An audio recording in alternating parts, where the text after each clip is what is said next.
Hello everyone, मैं राहुल मुनीम आप सबका स्वागत करता हूं आपके अपने यूट्यूब चैनल आर के मुनीम केमिस्ट्री क्लासेस पर। केमिकल रिएक्शन ऑफ एल्कीन्स हमने कंप्लीट कर लिया था। आज हम पढ़ेंगे एल्काइंस। आज हमारा जो है एल्काइन कंप्लीट हो जाएगा, तो जो हाइड्रोकार्बन वाला पार्ट है हमारे यूनिट का वो कंप्लीट हो जाएगा। नेक्स्ट यूनिट में हम शुरू करेंगे, नेक्स्ट जो वीडियो है उसमें हम शुरू करेंगे हेलो एल्केन। तो चलिए शुरू करते हैं। देखिए एल्काइन की अगर हम इंट्रोडक्शन की बात करें तो सबसे पहले जो जनरल फॉर्मूला दे रखा है वो दे रखा है CnH2n-2। अब देखिए एल्केन का फॉर्मूला होता है CnH2n+2, एल्कीन का होता है CnH2n और एल्काइन का होता है CnH2n-2। अब n यहाँ पर सिंपल इंटीजर होता है, मतलब 1 2 3 4 कुछ भी हो सकता है। तो इससे आपके जो कॉमन फॉर्मूला है एल्काइन का वो आपके आ जाता है। ठीक है, हाइब्रिडाइजेशन की बात करें तो एल्काइन में कार्बन का हाइब्रिडाइजेशन होता है sp। अब देखिए हाइब्रिडाइजेशन sp होगा तो स्ट्रक्चर होती है लीनियर। अब लीनियर स्ट्रक्चर है तो यहाँ पर इसकी जो ऑल्टरनेट नेम है, डायगोनल भी आप कह सकते हो और वन डायमेंशन है। भाई एक स्ट्रेट लाइन है तो 1D में है, प्लेन में है तो 2D है, और अगर आपके प्लेन के बाहर है तो 3D है। तो ये भी आपके क्वेश्चन पहले पूछे जा चुके हैं इस कंसेप्ट पे भी, मतलब टर्मिनोलॉजी चेंज कर लेते हैं, लैंग्वेज चेंज कर देते हैं, तो ये भी पूछे जा चुके हैं एग्जाम में। इसके बाद अगर हम बात करें बॉन्ड लेंथ की तो कार्बन कार्बन जो ट्रिपल बॉन्ड है उसकी जो बॉन्ड लेंथ है वो है 1.20 एंगस्ट्रॉम। ठीक है, एंगस्ट्रॉम का मतलब 10⁻⁻10 मीटर, इसको आप 120 पिकोमीटर भी कह सकते हो। अब देखिए ये जो है ये एक इथिन, आप इसको कह सकते हो इथाइन की बॉन्ड लेंथ है। अगर आप इसमें जो सब्सटीट्यूएंट चेंज करोगे, सब्सटीट्यूएंट का मतलब ये कि हाइड्रोजन की जगह एल्काइल ग्रुप लगाओगे तो थोड़ा बहुत वेरिएशन हो सकता है, लेकिन नॉर्मली हम यही याद करते हैं। ठीक है, ऐसा नहीं है कि सारे एल्काइन की जो कार्बन कार्बन बॉन्ड लेंथ है वो सेम है, थोड़ा बहुत डिफरेंस आ जाता है। ठीक है, बॉन्ड एंगल की बात करें 180 डिग्री, मैंने आपको बता दिया, स्ट्रक्चर लीनियर होती है। अब यहाँ पर जो एल्काइन है दो तरह के होते हैं, एक तो टर्मिनल एल्काइन और एक इंटरनल एल्काइन। टर्मिनल एल्काइन वो होते हैं जिसमें जो ट्रिपल बॉन्ड है वो टर्मिनल कार्बन पे होता है, इसको आप 1 एल्काइन भी कह सकते हो। ठीक है, क्यों? क्योंकि यहाँ पर आपकी नंबरिंग यहाँ से शुरू होगी तो 1 पे आ जाएगा। अब टर्मिनल एल्काइन का मतलब क्या है कि एक साइड पे तो R है और एक साइड पे H है। तो टर्मिनल एल्काइन की सबसे इंपॉर्टेंट बात यह है कि यहाँ पर हाइड्रोजन प्रेजेंट है ट्रिपल बॉन्डेड कार्बन पर डायरेक्टली अटैच्ड, और ये जो हाइड्रोजन है एसिडिक नेचर का होता है। क्या होता है? एसिडिक नेचर का होता है। देखिए ये आपके दिमाग में कंसेप्ट क्लियर होना चाहिए कि एसिड होने में और एसिडिक हाइड्रोजन होने में फ़र्क होता है। एसिड का मतलब तो ये है कि जिसकी कंसंट्रेशन H+ की अच्छी खासी हो, और एसिडिक हाइड्रोजन का मतलब ये है कि वो आपके H+ देने की टेंडेंसी रखता हो। ठीक है, दोनों में थोड़ा डिफरेंस है, एसिडिक इन नेचर, ये आपको ध्यान रखना है, क्योंकि ये जो केमिकल रिएक्शन है उसमें एक डिफरेंस क्रिएट करता है टर्मिनल एल्काइन और इंटरनल एल्काइन की। कुछ रिएक्शन जो होती है जो केवल टर्मिनल एल्काइन देता है, इंटरनल एल्काइन नहीं देता, और उस रिएक्शन से आप डिस्टिंग्विश कर सकते हो कि जो एल्काइन है वो इंटरनल है या टर्मिनल है। इंटरनल की बात करें तो RC ट्रिपल बॉन्ड CR, ये जो चीज़ें है टर्मिनल एल्काइन है या इंटरनल है, इसको आप केमिकल रिएक्शन से भी पता लगा सकते हो, जिसको हम केमिकल टेस्ट कह सकते हैं, और आपके स्पेक्ट्रोस्कोपी से भी पता लगा सकते हैं। ठीक है, वो स्पेक्ट्रोस्कोपी की अभी हम ज़्यादा बात नहीं करेंगे, जब स्पेक्ट्रोस्कोपी पढ़ाऊंगा तब मैं आपको बताऊंगा। इसके बाद अगर हम बात करें रिएक्टिविटी की तो देखिए नॉर्मली जो है एल्कीन जो है उसकी कैरेक्टरिस्टिक रिएक्शन होती है इलेक्ट्रोफिलिक एडिशन रिएक्शन। एल्काइन भी ये रिएक्शन देती है, लेकिन अगर रिएक्टिविटी की बात करें तो एल्कीन की रिएक्टिविटी ज़्यादा है इलेक्ट्रोफिलिक एडिशन रिएक्शन के प्रति, किसकी तुलना में? एल्काइन। क्योंकि नॉर्मली हमारे दिमाग में ये आता है कि भाई मल्टीपल बॉन्ड है तो इलेक्ट्रोफाइल अटैक करेगा, तो एल्कीन में तो डबल बॉन्ड है और एल्काइन में ट्रिपल है, तो हमको लगता है कि एल्काइन की रिएक्टिविटी ज़्यादा होगी, जबकि ऐसा नहीं है, एल्कीन की रिएक्टिविटी ज़्यादा है, एल्काइन की कम है। इसके बाद अगर हम बात करें आइसोमेरिज्म की तो सबसे पहले तो एल्काइन कौन कौन सी आइसोमेरिज्म शो करता है उसकी अगर हम बात करें तो चेन शो करता है, पोजीशन शो करता है, ऑप्टिकल शो करता है, फंक्शनल ग्रुप शो करता है। अब देखिए फंक्शनल ग्रुप किसके साथ शो करता है? डाइईन के साथ। इसके अलावा रिंग चेन भी शो कर सकता है। रिंग चेन जो है ये आपके साइक्लोएल्कीन के साथ शो कर सकता है। तो ये तो बात हो गई कि कौन कौन सी शो कर रहा है। अब इसके बाद एक क्वेश्चन आपके आ रखा है कि मिनिमम कार्बन कितने चाहिए इस टाइप की आइसोमेरिज शो करने के लिए। एल्केन में पूछ रखा है तो एल्काइन में पूछ सकते हैं, आपको पता होना चाहिए minimum carbon required to show. अगर हम बात करें चेन की कि भाई आपकी चेन आइसोमेरिज शो करने के लिए मिनिमम कितने कार्बन चाहिए, तो यहाँ पर एल्काइन के केस में आंसर है 5। अब देखिए ऐसा नहीं है कि ये जो क्वेश्चन है ये तीनों के लिए सेम हो, एल्केन एल्किन एल्काइन तीनों के लिए सेम हो। एल्केन के लिए हो सकता है अलग हो, एल्कीन के लिए अलग हो, और एल्काइन के लिए अलग हो, तो आपको तीनों को सेपरेटली याद करना पड़ेगा।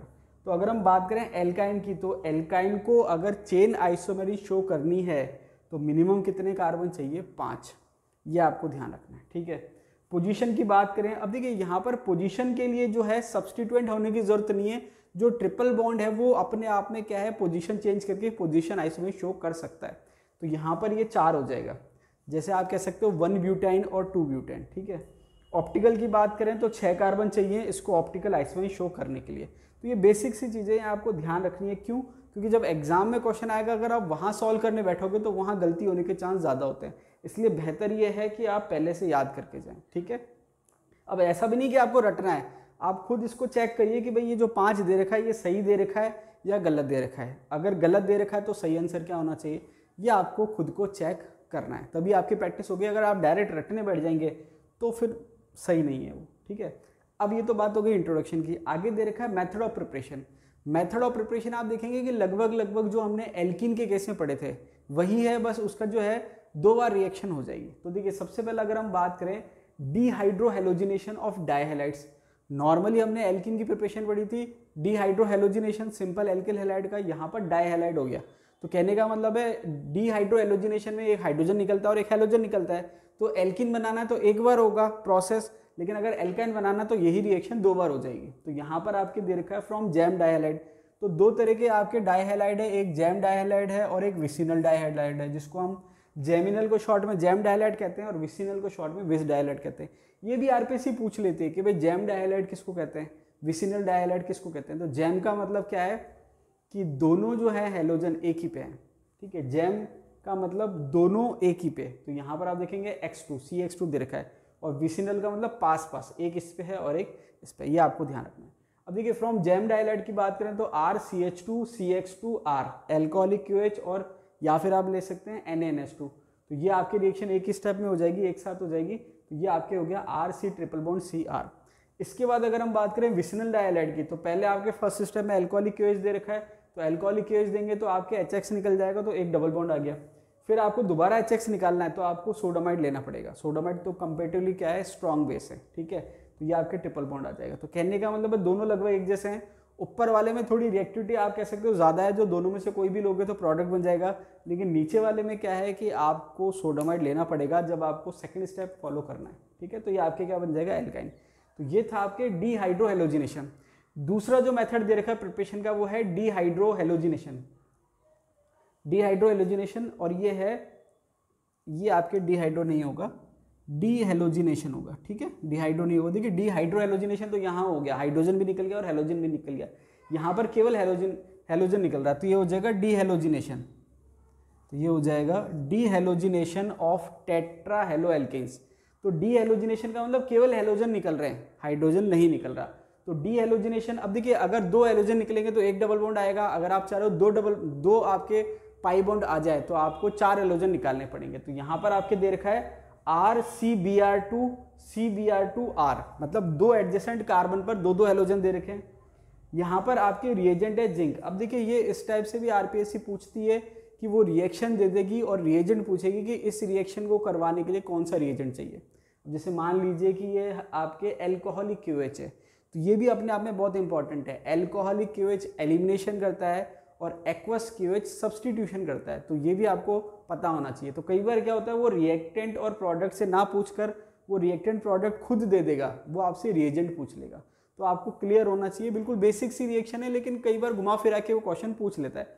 तो यहाँ पर आपके जिंक जो है वो आके क्या करेगा, ब्रोमीन निकाल देगा। तो 2 ब्रोमीन यहाँ से गए, 2 ब्रोमीन यहाँ से गए, तो ये हो गया ZnBr2, ठीक है। आप बैलेंस करने के लिए 2 लिखा हुआ है, चाहो तो यहाँ 2 लिख सकते हो, कोई फर्क नहीं पड़ रहा है, ठीक है। तो यहाँ पर आपके ट्रिपल बॉन्ड आ जाएगा, तो ये हो गया RC ट्रिपल बॉन्ड CR। तो ये आपके हो गया एल्काइन का फॉर्मेशन। 2 मेथड हो गए। तीसरा मेथड दे रखा है हाइड्रोलाइसिस ऑफ कैल्शियम कार्बाइड। अब देखिए ये जो चीजें हैं ये आपके P ब्लॉक में भी आएगी। क्या आएगी कि अलग अलग एलिमेंट के या अलग अलग मेटल के कार्बाइड्स होते हैं, और अलग अलग कार्बाइड जो है हाइड्रोलाइसिस के बाद अलग अलग हाइड्रोकार्बन बनाते हैं। जैसे एल्यूमिनियम कार्बाइड अगर आपको ध्यान हो तो उसमें मीथेन बनता है। तो ये पूछती है आरपीएससी कि कौन से कार्बाइड के हाइड्रोलाइसिस से कौन सा हाइड्रोकार्बन बनेगा, ठीक है। तो यहाँ पर आपको ध्यान रखना है कि एल्यूमिनियम है तो क्या बनेगा, या और तो जहाँ पर आपके आ रहा है वो आपको याद रखना है। और पी ब्लॉक जब हम पढ़ेंगे वहाँ पर भी मैं आपको सारे एक साथ बता दूंगा कि कौन से कार्बाइड के हाइड्रोलाइसिस से क्या बनेगा। तो यहाँ पर आपके दे रखा हाइड्रोलाइसिस ऑफ कैल्शियम कार्बाइड। तो कैल्शियम कार्बाइड क्योंकि हेडिंग ही एल्काइन की चल रही है तो आपको इतना तो पता चल गया कि एल्काइन ही बनेगा। अब कौन सा बनेगा, कैल्शियम कार्बाइड का फॉर्मूला दे रखा है CaC2। अब कैल्शियम कार्बाइड देखा जाए तो ये ऐसे दे रखा है, कैल्शियम पे 2+ है और कार्बन कार्बन ट्रिपल बॉन्ड है। अब यहाँ पर एक इंपॉर्टेंट बात है, बिल्कुल बेसिक सी चीज़ है। देखिए बॉन्ड दो तरह के होते हैं, या नॉर्मली बात करें तो एक होता है कोवेलेंट बॉन्ड और एक होता है आयनिक बॉन्ड। बॉन्ड और ज़्यादा तरह के भी हो सकते हैं, मेटेलिक बॉन्ड भी होता है, आपके हाइड्रोजन बॉन्ड भी होता है, तो उसकी बात नहीं कर रहे। अगर हम बात करें तो कोवेलेंट बॉन्ड होता है और आयनिक बॉन्ड होता है। तो जैसे मान लीजिए सोडियम क्लोराइड है, वहाँ पर आयनिक बॉन्ड प्रेजेंट है, मैंने कहा मीथेन है, वहाँ पर कोवेलेंट बॉन्ड प्रेजेंट है। लेकिन यहाँ पर ये जो कंपाउंड दे रखा है इसमें आपके कोवेलेंट बॉन्ड भी प्रेजेंट है और आयनिक बॉन्ड भी प्रेजेंट है। तो ये आपके आयनिक बॉन्ड किसके बीच में, कैल्शियम और C triple bond C2- ion के बीच में। लेकिन अगर मैं बात करूं कार्बन कार्बन की, तो कार्बन कार्बन के बीच में कोवेलेंट बॉन्ड प्रेजेंट है। और कौन से प्रेजेंट है, 1 सिग्मा और 2 पाई। ये क्वेश्चन भी आरपीएससी ने पूछ रखा है, तो ये आपको बिल्कुल ध्यान रखना है। बिल्कुल बेसिक चीज़ें पूछी जाती है। अगर आपका थोड़ा सा भी ढंग से पढ़ा हुआ है तो आप आसानी से सॉल्व कर सकते हैं। इसका जब आप हाइड्रोलाइसिस कराएंगे तो देखिए कंसेप्ट क्या है कि कार्बाइड जो है उसमें कौन से टाइप का आयन प्रेजेंट है कार्बन का, उसके बेस पे हाइड्रोकार्बन बनता है। तो जब आपको दिख रहा है कि ये C ट्रिपल बॉन्ड C2- है, तो जब आप हाइड्रोलाइसिस कराएंगे तो कैल्शियम की जगह H आ जाएगा, बाकी वैसा का वैसा रहेगा। तो जब आप इसमें H ऐड करेंगे तो ये क्या बन जाएगा, इथाइन बन जाएगा। क्या बन जाएगा, इथाइन। तो ये क्या है, 3 प्रिपरेशन हो गई किसकी, एल्काइन की।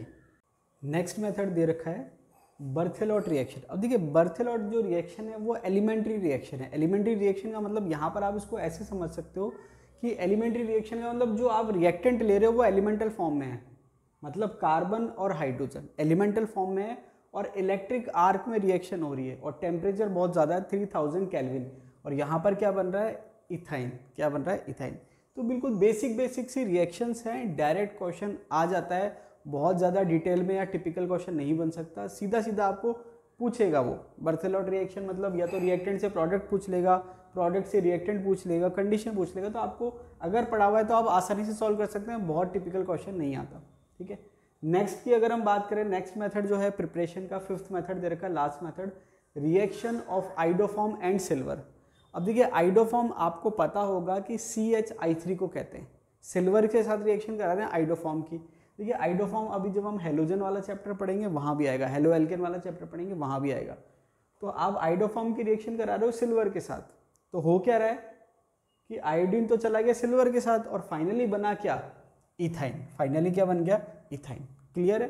तो यहाँ पर 3 आयोडीन गए एक मॉलिक्यूल से, 3 आयोडीन गए दूसरे मॉलिक्यूल से और फाइनली बन गया CH ट्रिपल बॉन्ड CH। तो ये 5 मेथड दे रखे हैं प्रिपरेशन के।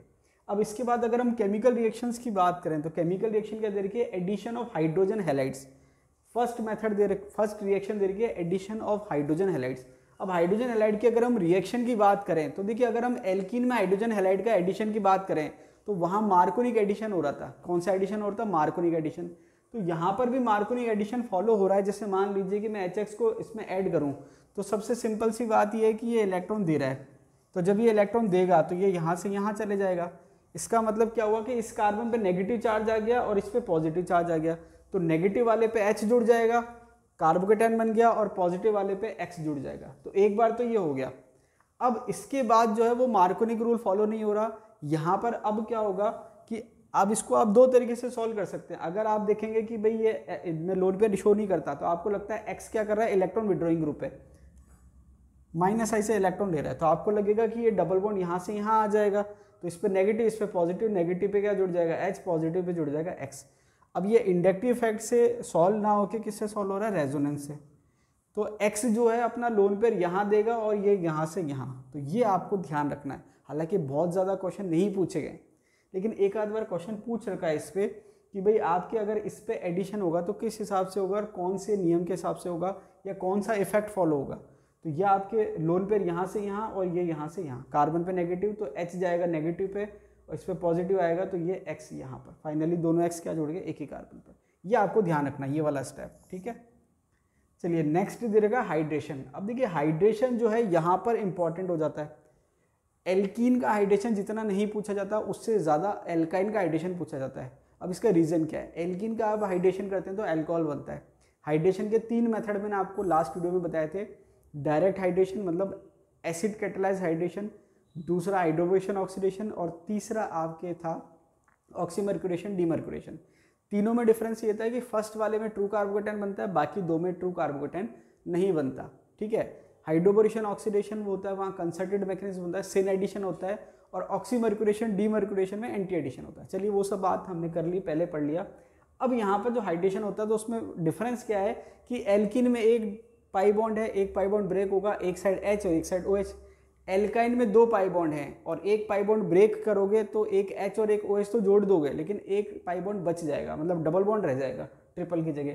तो जैसे मान लीजिए ये मैंने एल्काइन लिया और सिंपल वाटर जोड़ा। अब जब आप सिंपल वाटर जोड़ेंगे, अब देखिए H2SO4 है, एसिड कैटालाइज कह सकते हो। अब यहाँ पर खास बात यह है HgSO4 लिखा हुआ मिलेगा आपको, या तो Hg2+ लिखा हुआ मिलेगा या HgSO4 लिखा हुआ मिलेगा, तो ये आपको ध्यान रखना है। तो यहाँ पर जब आप वाटर ऐड करोगे तो ये एक तरह से मार्कोनी रूल फॉलो हो रहा है। तो आप क्या देखोगे, H और OH, ये इलेक्ट्रॉन यहाँ से यहाँ, ये यहाँ से यहाँ, H जुड़ गया इस कार्बन पे और OH जुड़ गया इस कार्बन पे। तो आपने क्या देखा, ये हो गया CH2 और ये हो गया OH। अब ये जो डबल बॉन्ड है ये इनॉल की कंडीशन हो गई। किसकी कंडीशन हो गई, इनॉल की, और ये शो करेगा टॉटोमेरिज्म। अब जब ये टॉटोमेरिज्म शो करेगा तो फाइनली क्या होगा, जैसे मान लीजिए कि ये OH है, तो टॉटोमेरिज्म जब ये शो करेगा तो ये यहाँ से यहाँ और ये यहाँ से यहाँ, तो ये आपके कार्बन डबल बॉन्ड ऑक्सीजन बन जाएगा और ये H किसके पास चले गए यहाँ, तो ये CH3 हो जाएगा। तो ये हो गया RC double bond OCH3। Finally क्या बन गया, कीटोन। अब कीटोन आपके अगर मान लीजिए कि 2 से ज़्यादा कार्बन की एल्काइन है तो कीटोन ही बनना है। क्या बनना है, कीटोन ही बनना है। क्यों, क्योंकि OH आपके अंदर की साइड जुड़ेगा। अब अगर मान लीजिए कार्बन ही 2 हैं तो वहाँ पर फिर कीटोन बनना पॉसिबल नहीं है। तो ये आपके नेम रिएक्शन है, कुचेरोव रिएक्शन के नाम से जानते हैं इसको। अब देखिए इसमें क्या है कि सिंपल इथाइन ले लिया आपने, इथाइन में वाटर ऐड करोगे तो 2 ही कार्बन है, किसी में भी जोड़ो कोई फर्क नहीं पड़ रहा क्योंकि सिमेट्रिकल है। तो ये आपके हो गया CH2 और ये हो गया OH और H, वापस से टॉटोमराइजेशन होगा और ये आपके बन जाएगा CH3CH4। तो ये इसी केस में एल्डिहाइड बनेगा, मतलब 2 कार्बन के केस में ही एल्डिहाइड बनेगा, और अगर 2 से ज़्यादा कार्बन है तो क्या बनेगा, कीटोन। ये आपको ध्यान रखना, ये कई बार पूछा जाता है एग्जाम में, ये आपको ध्यान रखना है। साइक्लिक के केस में भी पूछ लेते हैं कई बार, या हाइपोथेटिकली भी पूछ लेते हैं, तो वो आपको ध्यान रखना है। अब देखिए इसके बाद है हाइड्रोबोरेशन ऑक्सीडेशन। हालांकि ये ज़्यादा नहीं पूछा गया है, ये ज़्यादा पूछा गया एग्जाम में, ये ज़्यादा नहीं पूछा गया हाइड्रोबोरेशन ऑक्सीडेशन, लेकिन इसमें भी रिएक्शन लगभग सेम हो रही है। एसिड कैटालाइज में तो मार्कोनी के हिसाब से H और OH जुड़ जाएगा। हाइड्रोबोरेशन ऑक्सीडेशन में मार्कोनी की जगह स्टेरिक फैक्टर फॉलो होगा, जो मैंने आपको बताया था। नॉर्मली एंटी मार्कोनिक प्रोडक्ट बनता है। अब एंटी मार्कोनिक प्रोडक्ट बनने से क्या होगा कि बनेगा तो वही आपके इनॉल, और टॉटोमराइजेशन से कार्बोनिल बन जाएगा, लेकिन उसकी पोजीशन चेंज हो गई। पोजीशन कैसे चेंज हो गई कि ये सिंपल जब आपने हाइड्रेशन करा तो OH यहाँ जुड़ा इसलिए कीटोन बन गया, लेकिन हाइड्रोबोरेशन ऑक्सीडेशन में आपके एंटी मार्कोनिक फॉलो होगा तो OH यहाँ जुड़ेगा, और OH यहाँ जुड़ेगा तो टॉटोमराइजेशन के बाद क्या बन जाएगा, एल्डिहाइड। तो ये आपके एल्डिहाइड बन गया। तो ये ऊपर वाले और नीचे वाली रिएक्शन लगभग सेम ही है, बस डिफरेंस ये है कि पोजीशन चेंज होगी OH की, ठीक है। तो हाइड्रोबोरेशन ऑक्सीडेशन बहुत ज़्यादा नहीं पूछा गया है, ये ज़्यादा पूछा गया है, इंपॉर्टेंट रिएक्शन है, एग्जाम में कई बार पूछी गई है।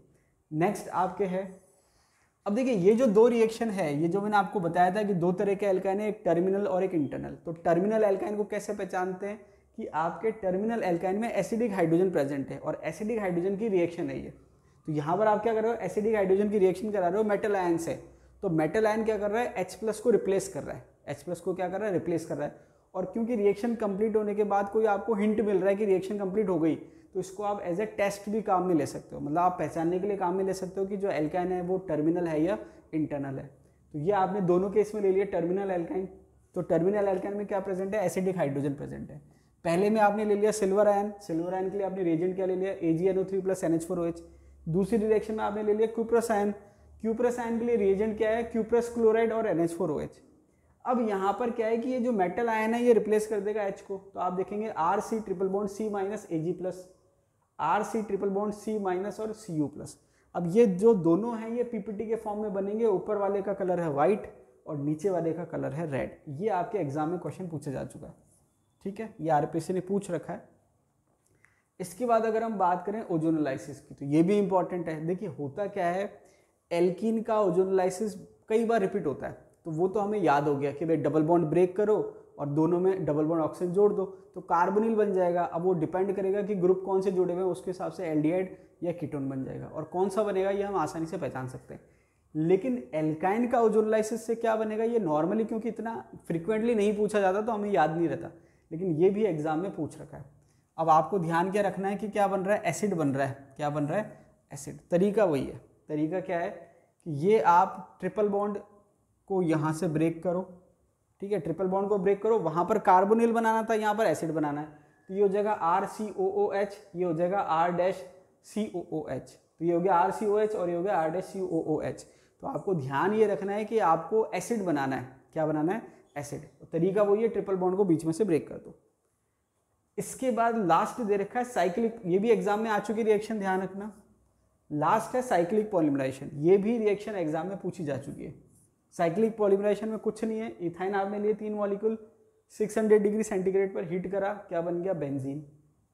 इसके बाद अगर मान लीजिए आपने इथाइन की जगह प्रोपाइन ले लिया, प्रोपाइन को आपने 600 डिग्री सेंटीग्रेड पर हीट करा तो बेंजीन तो बनेगा, लेकिन इसमें एक CH3 ज़्यादा था एक मॉलिक्यूल में, तो 3 मॉलिक्यूल में 3 ज़्यादा हो जाएंगे, ठीक है, ये 3 है आपके।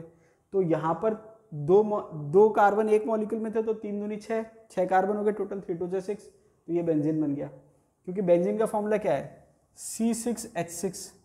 अब यहाँ पर क्या है कि एक CH3 एक्स्ट्रा है, ठीक है, तो ये क्या होगा कि ये आपके एज ए सब्स्टिट्यूएंट जुड़ेगा, और सब्स्टिट्यूएंट कैसे जुड़ेगा, ऑल्टरनेट पोजीशन पर, तो ये बन जाएगा मेसिटिलीन। ये भी एग्जाम में पूछा जा चुका है। तो ये आपके जो एल्कीन का पार्ट है, सॉरी एल्काइन का जो पार्ट है, इंट्रोडक्शन, मेथड ऑफ प्रिपरेशन और केमिकल रिएक्शन, ये कंप्लीट हो गया है।